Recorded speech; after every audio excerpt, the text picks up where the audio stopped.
DRDA YSR Kranti పథకం ఉద్యోగులు తమ డిమాండ్ల సాధన కోసం శ్రీ సత్యసాయి జిల్లా పుట్టపర్తి డిఆర్డీఏ కార్యాలయం ముందు నిర్వహిస్తున్నటువంటి నిరసన 5వ రోజుకు కొనసాగించారు. ఈ సందర్భంగా ఉద్యోగులు స్థానిక గణేష్ సర్కిల్ నుంచి డిఆర్డీఏ కార్యాలయం వరకు అర్ధనగ్నంతో ర్యాలీ నిర్వహించారు. ఇక నిరసన వ్యక్తం చేశారు. ఈ సందర్భంగా జిల్లాలోని అనిమేటర్లు, మండల సమైక్య అకౌంట్ సెక్షన్లో పనిచేసే ఉద్యోగులు వీరికి మద్దతు తెలుపుతూ శిబిరంలో బైఠాయించారు. ఈ సందర్భంగా సంఘం నాయకులు మాట్లాడుతూ సీఎం జగన్మోహన్ రెడ్డి ఎన్నికల ముందు సెర్పు ఉద్యోగులు ఇచ్చినటువంటి మాటను నిలబెట్టుకోవాలని డిమాండ్ చేశారు. ఇక లేని పక్షంలో మా ఉద్యమాన్ని మరింత ఉధృతం చేస్తామని, మా న్యాయమైన డిమాండ్లు తీరే వరకు పోరాటం చేస్తామని హెచ్చరించారు.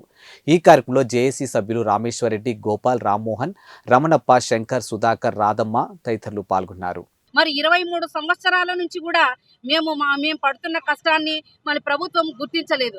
కాబట్టి ఇప్పుడు ఇంకా ఆల్రెడీ అందరూ రిటైర్మెంట్ స్టేజ్లకు వచ్చినాం. ఇప్పుడు కూడా రీసెంట్గా చూసుకున్నట్లయితే 2 ఏళ్లకే ప్రొబేషనరీ పీరియడ్ కంప్లీట్ చేసి వాళ్ళనేమో రెగ్యులరైజ్ చేసి, కానీ మమ్మల్ని చూస్తే 23 ఏళ్లుగా రెగ్యులరైజ్ చేయలేదు. ఒకే నినాదంతో 26 జిల్లాలు కూడా ఒకే తాటిపైకి వచ్చి ఒకే డిమాండ్తో వెళ్తున్నాము.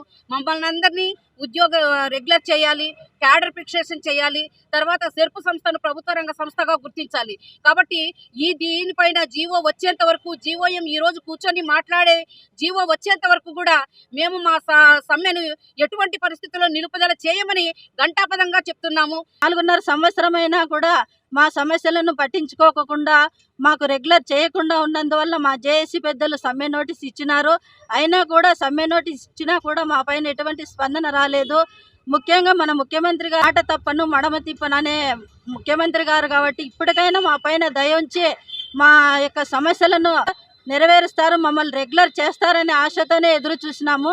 కాబట్టి మా సమస్యలను రెగ్యులర్ చేసేంత వరకు కానీ, కారుణ్య నియామకాలు అమలు అయ్యే విధంగా కానీ, తర్వాత 62 ఏళ్ల వయసు పెంపుదల విషయంలో అయితేనేమి, తర్వాత ఎంఎస్సిసిలకు వాళ్ళకు హెచ్ఆర్ రావడంలోనైతేనేమి, తర్వాత గ్రామ స్థాయిలో ఉన్నటువంటి విఓఏలు, మండల సమైక్యలో పనిచేస్తున్నటువంటి అకౌంటెంట్లకు ప్రతి ఒక్కరికి కూడా న్యాయం జరిగేంత వరకు కూడా మా పోరాటం ఆగదని చెప్పి తెలియజేస్తాం. ముఖ్యమంత్రి గత పాదయాత్రలో వైకేపీ వాళ్ళని, మరి వైఎస్ఆర్ క్రాంతి పథంలో పనిచేస్తున్నటువంటి ఉద్యోగులందరినీ కూడా సెర్పులో ఎంతమంది అవుతున్న అన్ని క్యాడర్లని కూడా మేము ప్రభుత్వం వచ్చిన తర్వాత మిమ్మల్ని అందరినీ రెగ్యులర్ చేస్తామని చెప్పి అన్నారు. మరి వాళ్ళు చెప్పిన మాట ప్రకారము రెగ్యులర్ చేయని కారణంగా మొత్తం రాష్ట్ర వ్యాప్తంగా 4700 మంది ఉద్యోగులు సమ్మె బాటలు పట్టడం జరిగింది. ఆ వీధులు ఎక్కడం జరిగింది. 24 నుంచి 3వ తారీఖు వరకు కూడా మేము టెంటేటివ్ యాక్షన్ ప్లాన్ చేసుకోవడం జరిగింది. మా సమస్యల పరిష్కారం కాని పక్షంలో 3వ తారీఖు వరకు, ఆ తర్వాత మేము ప్రణాళిక సిద్ధం చేసుకొని మరి మా ఉద్యమాన్ని ఇంకా మరింత ఉధృతంగా, ఇప్పటి వరకు మాకు ఓన్లీ 270 జిల్లాల్లో పనిచేస్తున్న 270 మంది, స్టేట్ లెవెల్లో పనిచేస్తున్న 4700 మంది మాత్రమే ఇంతవరకు ఉద్యమంలో చేపట్టడం జరిగింది.